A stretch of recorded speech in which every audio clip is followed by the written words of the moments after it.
আজকের এপিসোডটা একদম অন্যরকম। আজকে আমরা বিশেষ কিছু আলোচনা করব না, জাস্ট আপনাদের সামনে কেবল গল্প করব।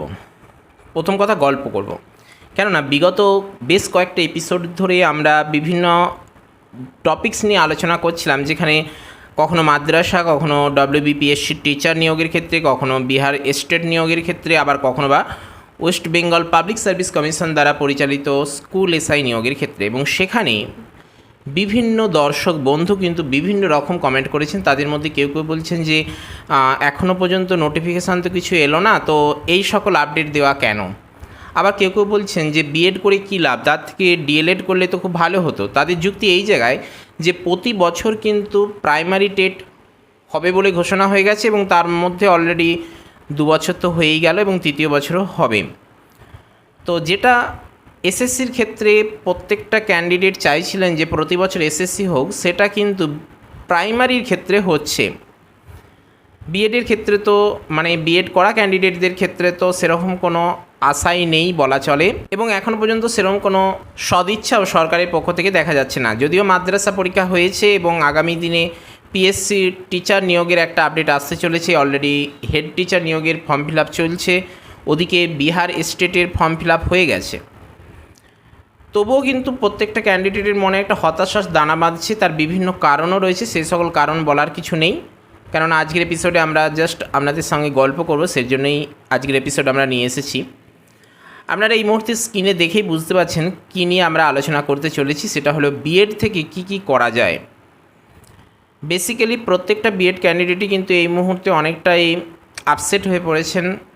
সেটা মাদ্রাসায় পরীক্ষা দিয়েছেন, ভালো দিলেও তিনি চিন্তায় রয়েছেন, খারাপ দিলেও তিনি চিন্তায় রয়েছেন, মিডিয়াম দিলেও তিনি চিন্তায় রয়েছেন। যারা দিতে পারলেন না, সেটা কোয়ালিফিকেশানের জন্যই হোক, এজের জন্যই হোক, কিংবা বিএড কমপ্লিট না থাকার জন্যই হোক, তারাও কিন্তু চিন্তিত রয়েছেন। মেন কথা এটাই, যারা ভালো পরীক্ষা দিয়েছেন তারা চিন্তিত রয়েছেন যদি দুর্নীতি হয় তাহলে আমার ভালো পরীক্ষা দেওয়ার কোনো অর্থই রইল না, কেননা পরীক্ষা দেওয়ার সময়ই কিছু দুর্নীতি হয়ে গেছে, সেটা তো আপনারা সকলেই জানেন এবং বিগত এপিসোডে আমরা আলোচনা করেছি। পরীক্ষা যারা খারাপ দিয়েছেন তাদের তো চিন্তা অনেক বেশি, কেননা পরীক্ষা ভালো হলো না, দীর্ঘ বছর পর অপেক্ষা করে ভালো করে প্রিপারেশান নিয়েও ভালো পরীক্ষা দিতে পারলাম না। সব দিক থেকে দেখতে গেলে প্রতিটা ক্যান্ডিডেটই কিন্তু হতাশায় ভুগছেন। আজকের এপিসোডে আমরা এটাই বলতে চাইছি যে বিএড করা থাকলে কিন্তু আপনি হতাশায় ভুগবেন না, কেননা বিএড করা আছে মানে আপনি কিন্তু মহামূল্যবান সম্পদের অধিকারী। কেন মূল্যবান সম্পদের অধিকারী সেটা আজকের ভিডিওটা কমপ্লিটলি দেখলেই কিন্তু আপনারা বুঝতে পারবেন। না বুঝতে পারবেন এটা বলবো না, কেননা আপনারাও অনেক অভিজ্ঞ, আপনারা জাস্ট মনে করে নিতে পারবেন। দেখুন, এই মুহূর্তে পেজেতে আমরা সেটাই উল্লেখ করেছি যে বিএড থেকে কি কি করা যায়। সকলের জন্য এই সুযোগ, সকলের জন্য সুযোগ এই কারণেই বলছি যে এখানে যে কোয়ালিফিকেশানগুলো যেভাবে করা রয়েছে সেটা কিন্তু সকলেই এলিজিবল হবে, সে কারণেই বলছি সকলের জন্যই এই সুযোগ। আপনাদের বলে দেবো কেন। দেখুন, আমরা এখানে ছকের আকারে নিয়ে আসার চেষ্টা করেছি একটা বিএড থেকে কি কি করা যায়। দেখুন, তার মধ্যে প্রথমেই যেটা রয়েছে, বিএড থেকে ডব্লিউবি মাদ্রাসা দেওয়া যায়, ডব্লিউবিপিএসসি টিচার দেওয়া যায়। এখানে যে কটা আমরা দিয়েছি প্রত্যেকটাই শিক্ষক নিয়োগের ব্যাপারে। বিহার স্টেট, কেননা সাম্প্রতিক বিহার স্টেটের ফর্ম ফিল আপ হয়ে গেছে এবং আমাদের ওয়েস্ট বেঙ্গল থেকে প্রচুর প্রচুর ক্যান্ডিডেট কিন্তু আবেদন করেছেন। ডব্লিউবিএসএলএসটি, যেটা আমরা প্রত্যেকেই মানে প্রধান লক্ষ্য বলা চলে, এই এসএলএসটিটাই আমাদের কিন্তু প্রধান লক্ষ্য। এই এসএলএসটি কবে হবে বা এসএলএসটিটাই আমাদের কিন্তু প্রধান টার্গেট, আমার বিশেষ কিছু বলার নেই, এসএলএসটি আমাদের প্রধান টার্গেট। আর ডব্লিউবি টেট, যেটার কেস চলছে এবং কাউন্সেলিং তো হয়েই গেছে, শুধু জয়েনিং বাকি রয়েছে, হয়ে গেলেই কিন্তু নতুন টেট আসবে। আর সেই সঙ্গে লাস্টে যেটা রয়েছে ডব্লিউবিপিএসসি স্কুল এসআই। আমরা একটু আগেই বললাম যে প্রত্যেকটাই স্কুল শিক্ষক নিয়োগ সংক্রান্ত, কিন্তু এখানে এসআই এসে গেল। এক্ষুনি বলবেন যে কেন এরকম বললেন। দেখুন, এসআই ব্যাপারটা কিন্তু স্কুলের টিচারের মতনই একদম সমতুল্যই বলা চলে, খুবই ইন্টারেস্টিং এবং আকর্ষণীয় চাকরি। প্রত্যেকটা বিএড ক্যান্ডিডেট কিন্তু প্রথমত বলতে পারে না যে আমি এসআই চাই, কিন্তু প্রত্যেকেই কিন্তু অন্তর থেকে ভাবেন যে এসআই হলেও খুব ভালো হয়, খুব ভালো হয়, তাই তো? আশা করি আপনারা আমার সঙ্গে একমত হবেন। যদি স্কুল টিচারের এসআই দিয়ে দেওয়া হয়, আপনারা হয়তো তখন ঠিক করতে পারবেন না কোনটা মানে কোনটার জন্য অ্যাপ্লাই করবেন, আর যদি একসঙ্গে কারো দুটো চাকরি লেগে যায় তাহলে কোনটা করবেন সে খুব চিন্তায় পড়ে যায়। কেননা স্কুল টিচারের জন্য সকলেই প্রস্তুতি নেন, কিন্তু স্কুল এসআইটা কিন্তু একটা প্রশাসনিক ক্ষমতা, তো বিশাল ব্যাপার একটা। যাই হোক, সে কারণে আমরা এই টপিক্সটা রেখেছি। এবং সবথেকে বড় কথা এটাই যে বিএড করা থাকলে এই প্রত্যেকটাতেই কিন্তু আপনি এলিজিবল, বিষয়টা লক্ষ্য করুন। আর সেদিক থেকে যদি আপনার ডিএলএড করা থাকে, যারা বলছিলেন যে ডিএলএড করা থাকলে ভালো হতো, আমরা প্রাইমারির জন্য দিতে পারতাম, প্রিপারেশন নিতে পারতাম, এবং আমরা অনেকেই তো পাসও করেছিলাম 2022-এ। যাই হোক, এটা আমি বলতে চাইছি যে আপনারা আমাকে কমেন্ট করে জানান যে বিএড করলে তো আপনারা এখানে কতগুলো সুযোগ পাচ্ছেন। দেখুন, আমি আরও অনেক সুযোগ রয়েছে, যেমন ধরুন ঝাড়খণ্ডের সুযোগ থাকছে, আমি সেটা উল্লেখ করিনি কেননা এখন সাম্প্রতিক ফর্ম ফিল আপ হয়নি, কিন্তু বিহার স্টেটটা আমরা উল্লেখ করেছি যে সাম্প্রতিক ফর্ম ফিল আপ হয়েছে, আপনারা সকলেই প্রায় করেছেন বা অনেকেই করেছেন। আমি বলতে চাইছি এটা যে বিএড করা থাকলে কোন কোন জায়গায় আপনি সুযোগ সুবিধা পাচ্ছেন। দেখুন, আপনি কিন্তু প্রথমত শিক্ষক পদে নিয়োগ হচ্ছেন, তবে সেটা কিন্তু একটা জায়গায় নয়, এই WBSLSTর ক্ষেত্রেই নয়, আপনি এখানে মাদ্রাসা, PSC teacher, PSC school SI, Bihar state, WB TET যেটা ষষ্ঠ শ্রেণী থেকে অষ্টম শ্রেণী পর্যন্ত, আবার SLST, আবার শুধু এইগুলোই নয়, এগুলো 9, 10, 11, 12 দুটো করে ভাগ থাকছে, সেগুলো ডিটেলস আলোচনায় আসি। আমি বলতে চাইছি এটাই যে বিএড থাকলে আপনার এখানে 2, 3, 4, 5, 6টা জায়গায়, শুধু 6 নয় 10টা পোস্ট আপনি পাচ্ছেন। কেননা ওই 9, 10, 11, 12 এই যে ভাগ করা রয়েছে, তাহলে 6 দুগুণে 12 হবে, কিন্তু 10টা কেন বললাম সেটাও আপনাদের বলে দিচ্ছি। তবে তার আগে আপনাদের বলবো যে বিএড থাকলে আপনি এখানে প্রায় 10টা পোস্টের জন্য আবেদন করতে পারছেন, কিন্তু সেই জায়গায় বেসিক থাকলে বা ডিএলএড থাকলে বা পিটিটিআই থাকলে আপনি কতগুলো পোস্টের জন্য অ্যাপ্লিকেবল হতে পারছেন সেটা আপনারা আমাকে কমেন্ট করে জানান।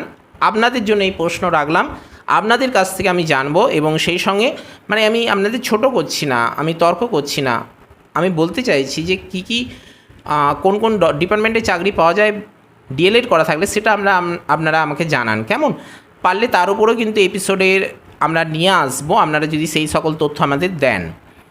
ডিটেলস আলোচনায় চলে যাব। আপনারা তো এক এক করে বলে দিলাম যে এই পোস্টে করা যায়, তো ডিটেলস এই কারণেই আলোচনা করব কেননা এগুলোর ফেসিলিটি কোন জায়গায়। দেখুন, আমরা প্রথমেই যেটা বলছি যে মাদ্রাসা, হ্যাঁ, কিছুদিন আগেই পরীক্ষা হয়ে গেল, প্রায় 1 মাস হতে চললো, 3রা মার্চ পরীক্ষা হয়েছে। এটা নিয়ে আমরা ডিটেলস আলোচনা করব না, জাস্ট যে জায়গাটা বলবো যে একটু আগে বলছিলাম যে 6টা পোস্ট, কিন্তু আমি 6টা ডিপার্টমেন্ট এবং 12টা পোস্টের কথা বলছিলাম, যে 12 ধরনের পোস্ট। কেননা 9, 10, 11, 12 আপনারা বুঝতেই পারছেন, তাহলে 12টা হওয়ার কথা, সেখানে 10টা কেন বললাম সেটাই বলতে চাইছি। দেখুন, মাদ্রাসার ক্ষেত্রে আপনারা পরিষ্কার বুঝতে পারছেন যে হয় 9, 10, নয় 11, 12-এর জন্য আপনাদের পরীক্ষা দিতে হয়েছিল, সে কারণে একটা কমে গেল। এইভাবে কিন্তু অন্যান্যতেও কমেছে, সেই জন্য এটা 12টা থেকে 10টা বললাম। কেমন, যাই হোক, ঠিক আছে। মাদ্রাসার ক্ষেত্রে লক্ষ্য করুন, বিএড কিন্তু মাস্ট ছিল, বিএড না থাকলে কিন্তু এখানে অংশগ্রহণ করা যাচ্ছিল না। এবারে আপনাদের বলি, একটু আগেই বলছিলাম যে ডিএলএড করা থাকলে কোন কোন পোস্টে আবেদন করা যায়। আমাদের ওয়েস্ট বেঙ্গল টেট, যেটা প্রাইমারি টেটে আবেদন করা যায়, সেই সঙ্গে এখানে মাদ্রাসাতেও কিন্তু ডিএলএড থাকলে আবেদন করা যাচ্ছিল, মাদ্রাসার যে প্রাইমারি স্কুল ছিল, তাই তো। যাক, সেই সঙ্গে আরও কিছু তথ্য আপনাদের বলুন, আপনাদের তো একটা বলেই দিলাম। দেখুন, এখানে যে কোনো একটা পোস্টে আবেদন করা যাচ্ছিল, কিন্তু যেটা আমি বলতে চাইছি যে বিএড কিন্তু এখানে মাস্ট চাওয়া হয়েছিল, এবং বিএড কিন্তু বলা হয়েছিল যে 45 বা 50% পাস করতে হবে। এখানে কিন্তু 45 বলা হয়নি, 50% পাস করতে হবে, তবেই কিন্তু আপনি এখানে আবেদন করতে পারবেন। একটা কথা আপনাদের বলবো, যেখানে চাওয়া হয়েছিল যে গ্র্যাজুয়েট কিংবা মাস্টার ডিগ্রি, এখানে কিন্তু 50% মানে নাম্বার চাওয়া হয়েছিল। কেমন, আর এখানে দেখুন গ্র্যাজুয়েটে বলা হয়েছিল যে 45 থাকলেও চলবে, কিন্তু মাস্টার ডিগ্রিতে 50% নিয়ে পাস করতে হবে। আপনাদের একটা কথা বলি যে গ্র্যাজুয়েটে কি 45 মানে পার্সেন্ট পেয়ে বিএডে চান্স পাওয়া যায়? বিএডে চান্স পেতে গেলে তো 50% মার্কস চাই। হ্যাঁ, তবে তারাই পায় যারা রিজার্ভ ক্যাটাগরির ক্যান্ডিডেট রয়েছেন, তারা 45% নাম্বার পেয়ে বিএডে চান্স পান। আর স্বাভাবিকভাবে সেই সকল ক্যান্ডিডেটই কিন্তু এখানে এই মাদ্রাসায় কেস করেছিলেন যে আমাদের তো গ্র্যাজুয়েটে 45% নাম্বার রয়েছে এবং সেই নাম্বার ধরেই আমরা বিএডে চান্স পেয়েছিলাম, স্বাভাবিকভাবে আমরা এখানে মাদ্রাসায় অংশগ্রহণ করতে পারছি না। বিষয়টা লক্ষ্য করুন, যে কারণে রিজার্ভ ক্যান্ডিডেটরাই কিন্তু এখানে কেসটা করেছিলেন এবং তারা চেয়েছিলেন যে 5% রিল্যাক্সেশন দিতে হবে। বিষয়টা খেয়াল করুন, কি বলতে চাইছি, আশা করি আপনারা বুঝতে পারছেন।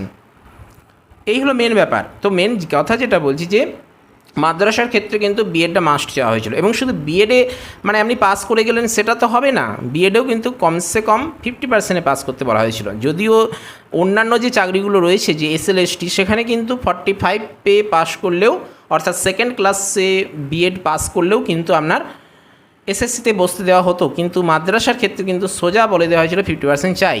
বেশ, ডব্লিউবিপিএসসি টিচার, অর্থাৎ যেটার গেজেট প্রকাশিত হয়ে গেছে সেটার কথা বলছি, এটাতেও কিন্তু বিএড মাস্ট। বিএড যারা রয়েছেন তারাই কিন্তু এখানে অ্যাপ্লিকেবল, তারাই কেবলমাত্র অংশগ্রহণ করতে পারবেন, নচেত নয়।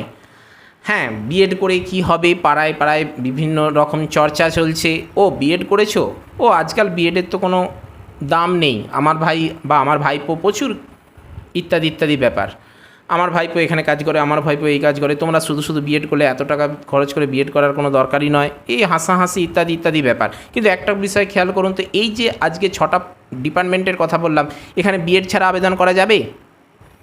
দেখুন, আমি কাউকে ছোট করতে চাইছি না, ছোট করার উদ্দেশ্য আমার নয়, কিন্তু বিএড ক্যান্ডিডেটদের মনের অবস্থা আশা করি আপনারা বুঝতে পারছেন, আপনারা নিশ্চয়ই আমার সঙ্গে একমত হবেন। যদি একমত হন তাহলে অবশ্যই একটি লাইক দেবেন, কেমন? তো যাই হোক, যেটা বলতে চাইছিলাম যে ডব্লিউবিপিএসসি টিচার রিক্রুটমেন্টের ক্ষেত্রেও এখানে 9 to 12 যে বলা হয়েছে মাস্টার এবং মিস্ট্রেস নিয়োগ করা হবে, সেখানেও কিন্তু বিএড মাস্ট, এবং সেখানে কিন্তু বিএড থাকলে তবেই আবেদন করা যাবে, এবং সেই সঙ্গে এখানে কিন্তু মাস্টার ডিগ্রি আপনার থাকতে হবে। আর মাস্টার ডিগ্রি আছে মানে আপনার গ্র্যাজুয়েট তো থাকছেই, কেননা গ্র্যাজুয়েট না হলে তো আপনি এখানে মাস্টার ডিগ্রিতে চান্সই পাবেন না। এই হলো মেন ব্যাপার। নেক্সট যেটা জানবো, বিহার স্টেট, এখানে তো already form fill up complete হয়ে গেছে। দেখুন, বিএডের যারা রয়েছেন তারা কিন্তু হতাশ হবেন না, কেননা বিগত দিনে এই 1 মাস হলো মাদ্রাসার পরীক্ষা হয়ে গেছে। অলরেডি বিহার স্টেট পরীক্ষার জন্য আপনারা ফর্ম ফিল আপ করে রেখেছেন, যে কোনো দিন মানে ভোটের পরেই হয়তো পরীক্ষাটা হবে এবং অ্যাডমিটও পাবলিশড হবে। আবার এদিকে দেখুন, পিএসসি টিচার রিক্রুটমেন্টেরও কিন্তু উঁকি দিচ্ছে ব্যাপারটা, কেননা গেজেট প্রকাশিত হয়ে গেছে। সকলেই বলছে বা বিভিন্ন বিশেষজ্ঞ মহল থেকে কিন্তু আপডেট প্রকাশিত হচ্ছে যে ভোটের পরেই কিন্তু বিজ্ঞপ্তি আসতে চলেছে, এবং আসার সম্ভাবনা কিন্তু খুব বেশি রয়েছে। কেননা লক্ষ্য করুন, 2015-য় নিয়োগ হয়েছিল, তারপরে তার হয়নি। আর মাদ্রাসা কত হয়েছিল? 2011 ওইদিকে। তো ডিস্টেন্সটা লক্ষ্য করুন, তাহলেই বুঝতে পারবেন, আর এছাড়া আর কোনো উপায় নেই। অর্থাৎ আমি বলতে চাইছি যে বিএড ক্যান্ডিডেটরা কিন্তু যদি একটু প্লাসভাবে ভাবেন, তাহলে বলবো যে আপনাদের শুধু প্রিপারেশান ছাড়া আর কিছু এখন ভাবা যাবে না, কেননা একের পর এক কিন্তু আসছে, একের পর এক আসছে। 2022-এ আপনারা প্রাইমারি টেট দিয়েছেন, যদিও সেটার কি মানে ফলাফল কি হয়েছে সেটা তো সকলেই জানি, খুব বেদনাদায়ক ফলাফল হয়েছে। যাই হোক, 2022-এ প্রাইমারি টেট দিয়েছেন, 2023 হচ্ছে মাদ্রাসা, আমি 23ই ধরছি, কেননা 23-এ নোটিফিকেশান হয়েছে এবং পরীক্ষাটা হলো তো 24-এ, তো 23ই ধরুন, 23-এ মাদ্রাসা, আর 24-এ দেখুন এদিকে পিএসসি এসে যাচ্ছে, আর ওদিকে দেখুন বিহার স্টেট পরীক্ষা এসে যাচ্ছে। তাহলে খারাপ কি? আপনারা শুধু প্রিপারেশান নিতে থাকুন, দেখবেন একের পর এক পরপর পরীক্ষাগুলো আসবে। এটাই সবথেকে ভালো দিক, যে পরপর প্রতি বছর একটা করে পরীক্ষা কিন্তু আপনারা পাচ্ছেন, এমন নয় যে পাননি।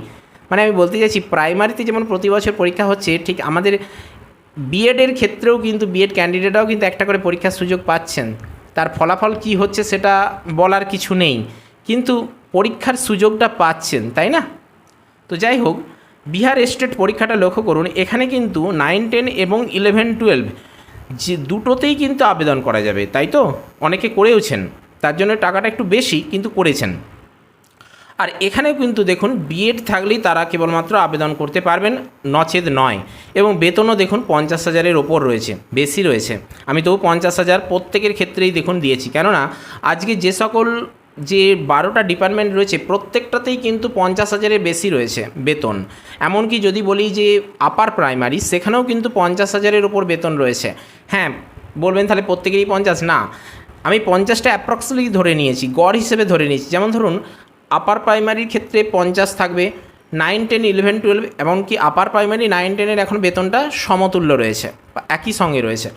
11, 12টা লক্ষ্য করুন, এইচএস স্কিল, সেখানে কিন্তু বেতনটা অনেক বেশি রয়েছে। আবার পিএসসি মাস্টার মিস্ট্রেস, ওখানে কিন্তু বেতনটা আরও বেশি রয়েছে। হ্যাঁ, কেন না? ওইটা গভর্নমেন্ট মডেল স্কুল, তো তো এই কারণেই কিন্তু রয়েছে। আর এখানে আমরা সে কারণেই আপনাদের বোঝার সুবিধার জন্য বলেছি যে এখানে 12টা যে ডিপার্টমেন্ট রয়েছে, ডিফারেন্ট ডিপার্টমেন্ট রয়েছে, প্রত্যেকটাতেই কিন্তু 50,000-এর ওপর বেতন রয়েছে। এটা লক্ষ্য করুন। এটা আমি বলতে চাইছি যে বিএড করা ক্যান্ডিডেটরা কিন্তু যে সকল চাকরিতে যোগ দেবেন সেটা বিএড কোয়ালিফাইড দেখিয়ে, সেখানে কিন্তু 50,000-এর ওপর বেতন থাকবে। আমি কিন্তু সরকারি দপ্তরের কথা বলছি, আমি কিন্তু বেসরকারি স্কুলের কথা বলিনি, কেমন, সেটা খেয়াল করবেন। এবারে যেটা বলবো যে WBSLST, আমরা প্রত্যেকেই কিন্তু এসএলএসটির জন্য অপেক্ষায় রয়েছি। আমাদের প্রধান লক্ষ্য কিন্তু এই WBSLST, কেননা এখানে সব থেকে বেশি ভ্যাকেন্সি থাকে, সেই কারণেই আমরা এটার দিকেই লক্ষ্য করি। কেননা একটা সাবজেক্টে 1000-এর ওপর কিন্তু ভ্যাকেন্সি থাকে, যেখানে মাদ্রাসায় কতগুলো ছিল, 90টা, 50টা, 40টা করে। কিন্তু এসএলএসটির ক্ষেত্রে কি হয়, 9-10-এ ধরুন 1000-এর ওপর ভ্যাকেন্সি থাকবে একটা সাবজেক্টে। আবার এইচএসের ক্ষেত্রেও কিন্তু অতটা বেশি না হলেও একটু কম হলেও থাকবে, কিন্তু অতটাই কাছাকাছি থাকবে, প্রায় 1000-এর ওপর কিন্তু ভ্যাকেন্সি থাকবে। এই জন্য আমাদের টার্গেট থাকে কিন্তু WBSLST। এবং এখানেও কিন্তু 9, 10 এবং 11, 12 দুটোর জন্যই আবেদন করা যায়। তবে যেটার জন্যই আবেদন করুন বা দুটোতেও করলেও আপনার বিএড কিন্তু মাস্ট। আপনি শুধু বিএড পাস করলে চলবে না, আপনাকে 50% মার্কস নিয়ে পাস করতে হবে। আর যারা রিজার্ভ ক্যান্ডিডেট থাকছেন তাদের ক্ষেত্রে 45% বা 45%-এ পাস করলেই চলবে। এবারে আসি WB টেট, অর্থাৎ আপার প্রাইমারি টেটের কথা বলছি, অর্থাৎ 6 to 8। এখানে কিন্তু গ্র্যাজুয়েট প্লাস বিএড থাকতে হবে। আপনাকে অবশ্যই কিন্তু 50%-এ পাস করতে হবে, এবং সেই 50% পাস কিন্তু অনার্স এবং পাস দুটো মিলিয়ে কিন্তু হতে হবে, কেমন, অর্থাৎ 1550 এই যে ছিল সেই সিলেবাস অনুযায়ী। যদি আপনি রিজার্ভ ক্যান্ডিডেট হন তাহলে আপনি এখানে 5% রিল্যাক্সেশন পাবেন, কোনো চিন্তা নেই। কিন্তু এখানে কিন্তু বিএড আপনার মাস্ট চাই। আরেকটা যে রয়েছে WBPSC দ্বারা পরিচালিত স্কুল এসআই, অর্থাৎ স্কুল সাব ইন্সপেক্টর। এটাও কিন্তু খুবই ইন্টারেস্টিং একটা চাকরি, প্রশাসনিক পদে আপনি পাবেন, খুবই ইন্টারেস্টিং চাকরি। শিক্ষক না হতে পারলেও যদি এসআইটাও পেয়ে যান কোনো অসুবিধা নেই, খুব ভালো। তবে এখানে মানে কম্পিটিশান কিন্তু খুব হার্ড হয়, অর্থাৎ এতগুলো যে 12টা ডিপার্টমেন্টের, মানে 12টা নয় 6টা ডিপার্টমেন্ট বলছি, তো 6টা ডিপার্টমেন্টের যে কথা বলছি, 6টা ডিপার্টমেন্টের মধ্যে সবথেকে টাফ প্রশ্ন হয় ধরুন এই WBPSC দ্বারা পরিচালিত স্কুল এসআই। আরেকটা হয় কোনটা, যেটার গেজেট বেরিয়েছে, PSC মাস্টার অ্যান্ড মিস্ট্রেস। আর একটু অন্যরকম হয় কোনটা, WB টেট, অর্থাৎ আপার প্রাইমারি টেটটা। কেন না, এখানে ইংলিশ, ম্যাথ, হিস্টোরি, জিওগ্রাফি, তারপরে কনস্টিটিউশন ইত্যাদি থেকে সমস্ত কিছু বিষয় থেকে প্রশ্ন থাকে, তাই এটা একটু অন্যরকম। বাকিগুলো কিন্তু সব একই রকম। এটা হলো মূল ব্যাপার। যদি আপনারা বিএড ক্যান্ডিডেট থেকে থাকেন তাহলে কিন্তু আপনাদের বলবো অবশ্যই আপনারা ধীরে সুস্থে প্রিপারেশান আস্তে আস্তে চালিয়ে যান, বলবো না খুব দ্রুততার সঙ্গে, কেননা এখনও পর্যন্ত সেরকম কোনো গতি নেই এবং সামনে ভোট আসছে, তো একটু সময় আপনারা পাবেন, ধীরে সুস্থে এগিয়ে যান। আপনারা মাদ্রাসা পরীক্ষা দিয়েছেন, PSC টিচার এর গেজেট বেরিয়ে গেছে, বিহার স্টেটের ফর্ম ফিল আপ করে দিয়েছেন, SLSTর নোটিফিকেশান আসবো করছে, এখনও আসেনি, তবে আসতে বাধ্য। WB টেট কাউন্সেলিং হয়ে গেছে, ওদের নিয়োগ হয়ে গেলেই কিন্তু নতুন নোটিফিকেশান আসতে আর কোনো বাধা থাকবে না। আর WBPSC স্কুল এসআই এখনও পর্যন্ত কোনো আপডেট নেই, কিন্তু আপডেট এসে যাওয়ার সম্ভাবনা খুব বেশি রয়েছে, কেননা একজন এসআই কিন্তু দুটো করে সার্কেল চালাচ্ছেন, তাই ওখানেও খুব শোচনীয় পরিস্থিতি। কেননা বিগত দিনে কত তারিখ বা কত সালে নিয়োগ হয়েছে সেটা লক্ষ্য করুন, তাহলে আপনারা বুঝতে পারবেন। আর আপনাদেরকে তো যে প্রশ্নটা দিলাম সেটা একটু আপনাদের একটু জানা থাকলে সেটা অবশ্যই কমেন্ট করে জানাবেন যে DLED করা থাকলে কোন কোন ডিপার্টমেন্টে পাওয়া যায়। আমরা একটু আগেই জানলাম যে আমাদের ওয়েস্ট বেঙ্গল যে প্রাইমারি স্কুলগুলো রয়েছে, সরকারি সাহায্যপ্রাপ্ত বিদ্যালয়গুলি, সেখানে। আরেকটা হলো মাদ্রাসায়, সেখানেও প্রাইমারি স্কুল রয়েছে। সেই সঙ্গে আর কোন কোন রয়েছে, যেমন ধরুন সাঁওতাল মাধ্যমে রয়েছে, সেখানেও রয়েছে। এই রকমগুলো আর কোন কোন জায়গায় পাওয়া যায় সেগুলো একটু আপনারা জানাতে পারেন, তাহলে তার উপর আমরা কিন্তু আলাদা একটা এপিসোড নিয়ে এসে আলোচনা করে দেব। তো এটাই হলো আজকের আপডেট। আপনারা আপনাদের প্রিপারেশন চালিয়ে যান, আপনাদের অগ্রগতি, আপনাদের সাফল্য কামনা করে আজকের এপিসোড আমরা এখানেই শেষ করছি।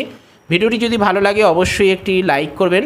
আমরা জাস্ট গল্পই করলাম, কেননা এগুলো আপনারা সকলেই কম বেশি জানেন, কেননা আপনারা যেহেতু ক্যান্ডিডেট, আপনারা নিজেরা অবশ্যই দক্ষ এবং এ ব্যাপারে অনেকটাই সচেতন। প্রয়োজনীয়দের সাথে অবশ্যই শেয়ার করবেন যদি এটা ইনফরমেটিভ মনে হয়। আর চ্যানেলে নতুন এসে থাকলে কিংবা পুরনো ক্যান্ডিডেট এখনও পর্যন্ত সাবস্ক্রাইব করে না থাকলে অবশ্যই সাবস্ক্রাইব করে অল নোটিফিকেশানটি অন করবেন, কেননা আপনাদের উৎসাহই আমাদের এগিয়ে চলার একমাত্র পাথেয়। তো চলুন আজ আপাতত এই পর্যন্তই। No more today. দেখা হচ্ছে পরের এপিসোডে। জয় হিন্দ, বন্দে মাতরম।